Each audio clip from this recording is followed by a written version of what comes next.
Saya tahu sebelum kamu meninggalkan lokasi kebakaran, kamu sudah memberikan obat, saya juga harus waspada. Mari kita sama-sama perhatikan. Pertama-tama, beritahu semua orang di dalam rumah untuk pergi bersama-sama. Sebelum pergi, matikan peralatan listrik dan kompor yang sedang digunakan. Saat meninggalkan rumah, ingat untuk menutup pintu utama agar api tidak menyebar.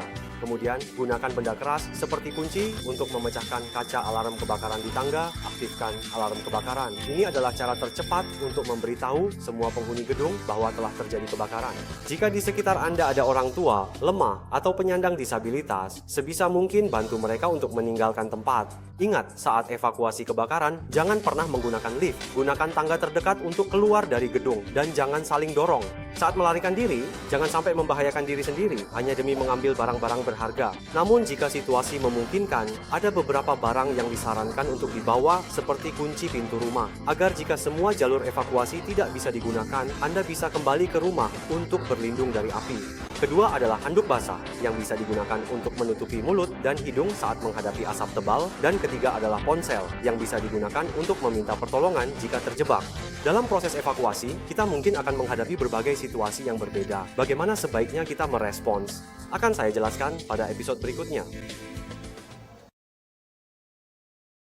Mengenal jalur evakuasi sangatlah penting. Seluruh anggota keluarga harus tahu persis letak semua jalur evakuasi di lantai tempat tinggal mereka. Pada episode kali ini, saya akan melanjutkan pembahasan tentang berbagai situasi yang mungkin dihadapi saat evakuasi kebakaran dan cara mengatasinya. Silakan simak baik-baik.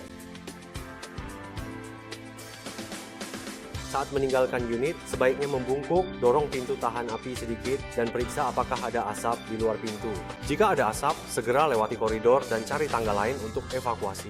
Jika jalur evakuasi tidak terhalang dan semuanya berjalan lancar, setelah sampai di tempat yang aman, segera hubungi 999 untuk memberitahu pemadam kebakaran, agar petugas segera ke lokasi dan Anda bisa memberi informasi tentang situasi di tempat kejadian. Jika semua tangga di sekitar ruangan tertutup asap tebal dan situasi memungkinkan, maka Anda harus kembali ke dalam ruangan. Jika menemui asap, sebaiknya merangkak di lantai, karena udara panas akan naik ke atas, sedangkan udara di dekat lantai lebih sejuk dan mengandung lebih sedikit asap. Setelah kembali ke dalam ruangan, gunakan lakban atau pakaian basah untuk menutup rapat pintu agar asap tidak masuk ke dalam ruangan. Selanjutnya, segera hubungi 999 untuk memberitahu pemadam kebakaran. Sebutkan dengan jelas lokasi Anda terjebak dan kibaskan pakaian berwarna cerah di luar jendela untuk menunjukkan posisi Anda kepada petugas pemadam kebakaran. Jika saat turun tangga, Anda menemui asap dan tidak bisa kembali ke dalam ruangan, segera pergi ke unit terdekat, ketuk pintu, dan cari perlindungan. Jika semua jalur keluar bermasalah, tidak bisa ke jalan maupun kembali ke ruangan, barulah pertimbangkan untuk naik ke atap sebagai pilihan terakhir.